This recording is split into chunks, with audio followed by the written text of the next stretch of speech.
and welcome to your Health Coach in a Box series. I am your coach on my internet, and I'm super excited to have you here today. So what's the topic for today? The topic is ultra processed foods. We're going to talk about what is an ultra processed food, how to spot them, the dangers of ultra processed foods, and why you want to eliminate them or really try to stay away from them as much as possible. And also I'll share tips with you on how to reduce the amount of ultra processed foods that you are getting in your diet. So before we start, I want you to like and subscribe to this channel if you're interested in getting information on how to live a healthier lifestyle. My mission is to support 1 million people, okay, with creating better habits, healthier lifestyle. So if that sounds like something you're interested in, like and subscribe. Okay, so moving on. So there's a system called the NOVA classification system, and it pretty much is a way to categorize foods. And there's 4 categories, and it's based on how the food is processed. So in group 1, those are your unprocessed or minimally processed foods. So think about your legumes, right? Your beans, your nuts, your seeds, your spices and herbs, right? Vegetables, we don't want to forget those. Plain yogurt with no added sugar, right? We want to make sure we highlight the plain yogurt with no added sugar. Also things like tea, coffee, and water, because everything undergoes some level of processing, right? So it's usually unprocessed or minimally processed. Those are the foods that you really want to make the bulk of your diet. Okay, then we have group number 2, and those are the processed culinary ingredients. So things like salt, butter, salted butter, things like honey, vegetable oils, crushed from olives or seeds, vinegar with added preservatives, vegetable oils, starches, syrup from maple trees, right? So those are like the things that people use to cook, right? But they are processed, but these are processed culinary ingredients. And for the most part, you know, they're not super horrible, right? So they're group 2. Then we have group 3, which is our processed foods. So think about canned vegetables, fruits, and legumes, okay? Think about fruits and syrups. Think about canned fish. Think about things like smoked meat, okay? Those are your processed foods. So they undergo, you know, a little bit more processing than say like your minimally processed foods, right? And then we have the group that I am really focused on today. This is the group that you want to steer clear of. This is the group that you want to highly reduce or even eliminate, okay? These are your ultra processed foods. So think of sweetened yogurt, right? So yogurt that has all the added sugar and the food dye. Think about fruit drinks, right, that don't really have any fruit in it, but it's called fruit drinks. Think of your cookies, your packaged snacks like cookies and things, candies and cake mixes, margarines and spreads. Breakfast cereals fall in this category. Even energy bars, because most of the energy bars I know is super processed and it had a bunch of stuff in it that really is no good for your body. Think about energy drinks, instant stuff like instant soups, sauces, and noodles. Think about nuggets, okay? Hot dogs. Oh my gosh, hot dogs. Whew. Hot dogs are like the worst thing. They are just like it's like cancer in a bun. That's what a hot dog is. It's cancer in a bun. And then think of things like ready to eat. So your pre-prepared pies, you know, what's them pies? Patty LaBelle pies, people love sweet potato pie. That is an ultra processed food, okay? Things like pasta and pizza dishes, okay? So remember, there are 4 categories, right? And that's the categories based on how foods are processed. So if you think about it, you really want to get the bulk of your foods from group 1, group 2, even group 3 is okay in moderation, right? But we really want to avoid the ultra processed foods. So let me tell you why. So ultra processed foods, they are loaded with industrial food substances. So these are substances that are not put in the food to help you in any way. It is not adding anything that is really going to benefit you in the long run. So think of things like preservatives, right? That helps to extend the shelf life of your food. So you get a can of olives or a can of beans, it may be good for like a year or so, right? So these are the preservatives that's put into it so that it can last.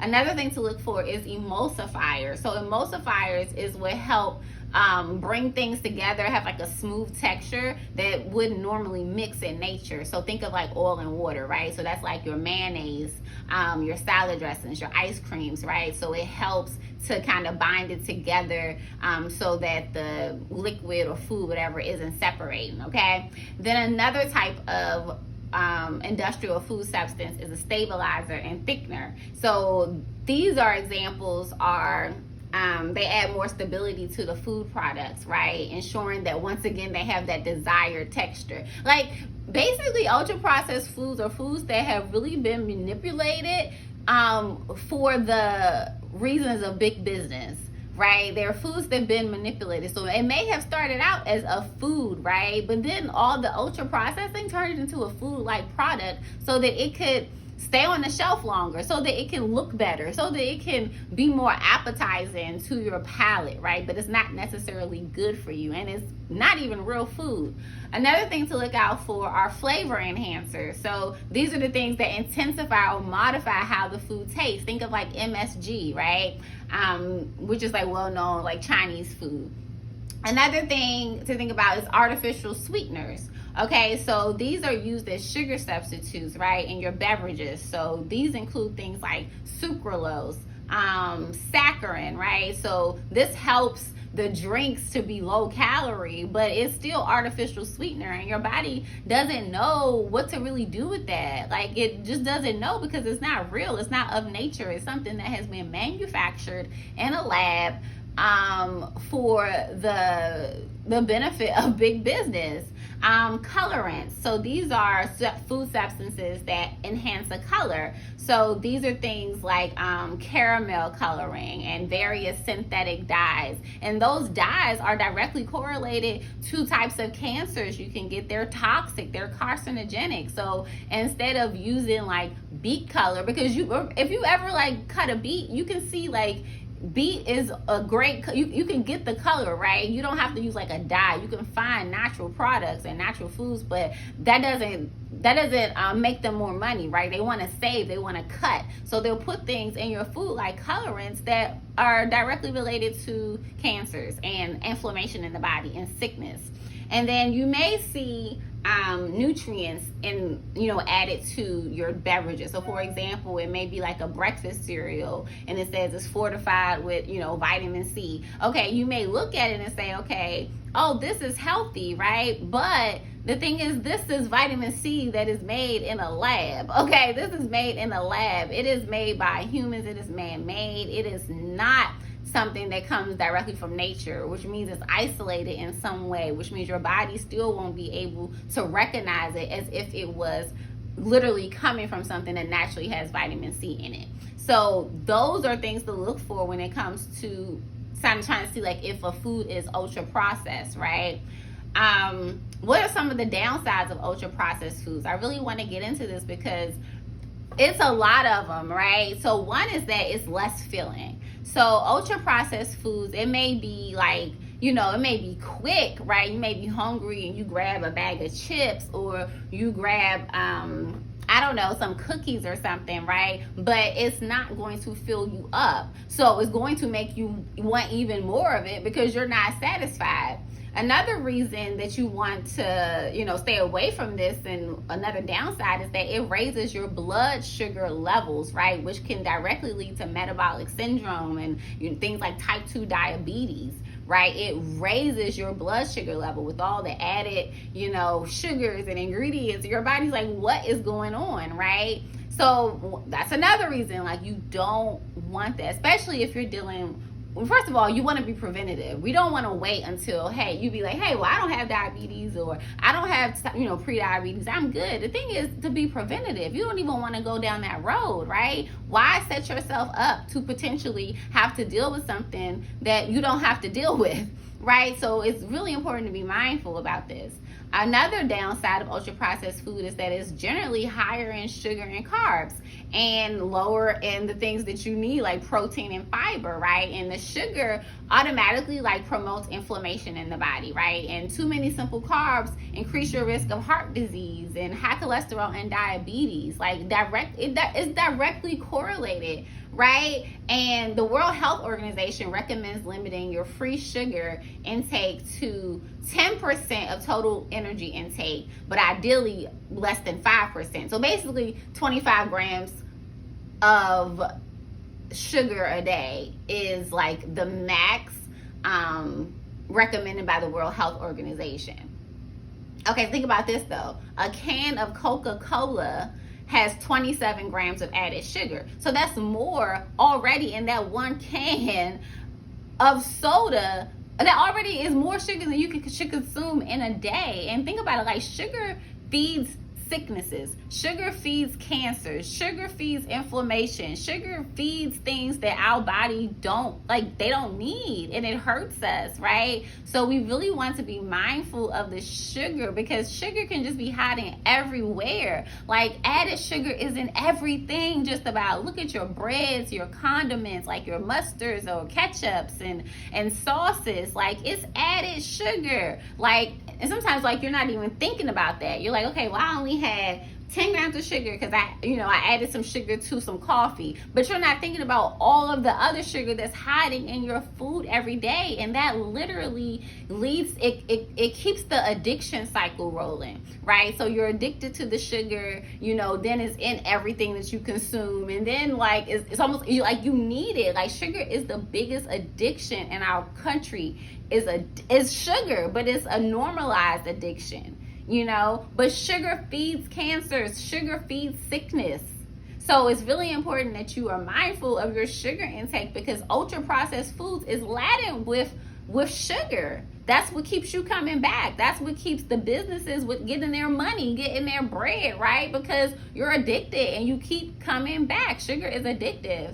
And then the other downside is that, it's associated with obesity, right? So having a diet of a lot of ultra processed foods, you're getting all these extra carbs and sugars and fats and things that your body doesn't know what to do with, and it leads to obesity, which directly impacts your quality of life. Like it impacts your quality of life. You can't feel good in your body when you are carrying all that extra weight, and you have, it's usually some kind of sickness and things that come along with obesity, right? So it's really important to really be mindful and really work to eliminate those ultra processed foods. People say, well, everything in moderation. No, I don't know if I'm for that. Like, it's about being mindful of what you're consuming, because even if it's in moderation, like you're still feeding that addiction. So even if you're like, hey, well, I'm just going to smoke crack, I'm going to do it in moderation. Ain't no such thing. It's still not good for your body, right? And you don't know. Like it just keeps adding up, and eventually it could lead to things that you're just like, dang, I could have prevented this, right? Okay, so now I'm going to share some ways that, I'm not done. Sorry. Missed one point on my note. Another thing is that another huge downside of having a diet comprised of ultra processed foods is that it depletes your gut health, right? It literally impacts your gut. And if you don't have a healthy gut, like your quality of life diminishes. Okay, so this can affect conditions like IBS, inflammatory bowel disease, and diverticular disease. Okay, I'm always like, did I pronounce that right? Diverticular disease. Okay, something like that, right? But it affects it. And like, I'm someone who has dealt with IBS since I was a kid, and I know that it came from probably like, processed diet, the meats and stuff. And I made a lot of changes in my diet. Like once I started getting rid of like all the junk foods, once I started getting rid of like the chickens and turkey meat and all like that processed meat and meat in general, like I noticed a substantial shift in my gut health, right? Like I am on that journey. I'm still on that journey. So like I will be sharing information on that as well. But when I took out the ultra processed foods, I immediately saw a difference. Like immediately. It makes me not even want to go back because I felt so much better. So when you're eating ultra processed food, it affects your gut health. And when you think about it, your gut health is everything. It's your second brain. It affects your mood. It affects your mental well-being. Like serotonin, like most of it is made in your gut. So if your gut is all jacked up, that can lead to anxiety. That can lead to depression, right? So it's really important, once again, to be mindful of what you're eating because it is affecting you on so many levels. Okay, now moving on. How can you cut back or avoid these types of food? One is to cook more at home, right? You have to cook. Like people be like, I don't like to cook. I don't want to cook. I want what's fast. I don't have time to cook.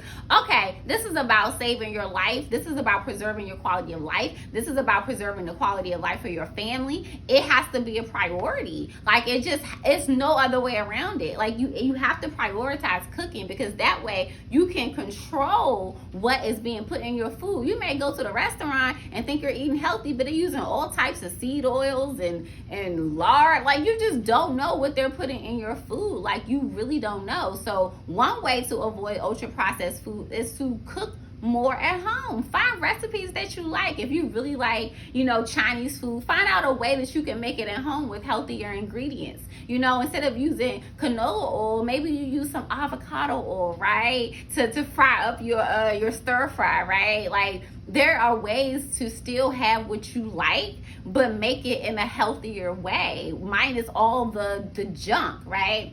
Another way to avoid or to cut back on these types of foods is to connect where your food comes from. So if you're eating something and you're like, okay, where was this made? Like, for example, if I'm drinking almond milk, I can be like, okay, this came from almonds, right? Or if I'm eating a tomato, I'm like, okay, that came from the earth, Mother Earth. Okay, boom. But if you're eating something and you like have no idea like how you can like really where it came from, that's a sign that it's ultra processed, like Cheetos or Takis. I don't know. That's how they pronounce Takis, hot Takis. Like, where does it come from? What is it made from? I don't know, right? So that's another way to help you be mindful. Like, hey, where's this food coming from? If you have no idea, it's probably ultra processed. Another way to avoid or cut back on these types of foods is to not be swayed by misleading marketing. Okay, you go into the grocery store, everything got like gluten-free on it. Just because it's gluten-free doesn't make it healthy. It can be gluten-free and it's full of sugar and full of gums and full of all types of things. Like, it does not matter. So don't be swayed by the labels, right? You on the front, the big titles and things. You gotta flip that thing around and read the ingredients, okay? And then number 4 is when you purchase packaged or canned items, once again, read the ingredients. So like that's like 2 for 1, right? So don't be swayed by the marketing on the front. Flip it over and read the ingredients, right? And I want to share something with you. So even when it comes to ultra processed foods or like processed foods, you could be eating the same thing and one of the items be ultra processed, the other one is processed. Let me tell you how. So when it comes to milk, right, I'm a big plant-based person and I've stopped drinking dairy. Like I don't even know, like 12, 13, 15 years, right? But like I do my almond milk. Now I do oat milk more so. But okay, let's say oat milk. So I do my oat milk and I was reading, and one of my oat milks had, just oats and water, right? Okay, so that's processed, of course, right? They had to go through a process to get the oat milk, but it's not processed heavily, right? It's not an ultra processed food. But then another type of oat milk, a lot of oat milks that I see in the grocery store that's really common, they have a full of like gums in it, right? So, and then added flavor, natural flavor. So that's like ultra processed. So literally it could be the same type of food or same type of beverage, but one is ultra processed and the other one is just, processed, right? Which is better for your body than the ultra processed version of it. So reading the label, reading the ingredients is everything, because you can still You can still be confused. Like, you can still think that you're eating healthy because you're like, hey, it's almond milk. Hey, it's oat milk. No, it's not. You got to flip it over. You got to flip it over. And that's how it's designed, right? For these big businesses, for these big food companies. Like, they are in the business of getting money. They are in the business of earning a profit, right? So if they have to mislead you, if they have to trick you, if they have to deter you or distract you, you know, they will. So it's really about empowering yourself to have the information you need so that you can make choices that are good for you, choices that are good for your family, right? So I hope you found that helpful. I didn't want to just end with like, stay away from ultra processed foods and they're horrible. I wanted to give you some tips on how you can avoid them. So if you found that helpful, like, leave a comment. Let me know if there's anything else you have questions on. Like, I want this to be a dialogue. Like, my mission, once again, is to support 1 million people with unprocessing their diet and making healthier food choices. So talk to me. Let me know what you need. All right. Until next time. Peace.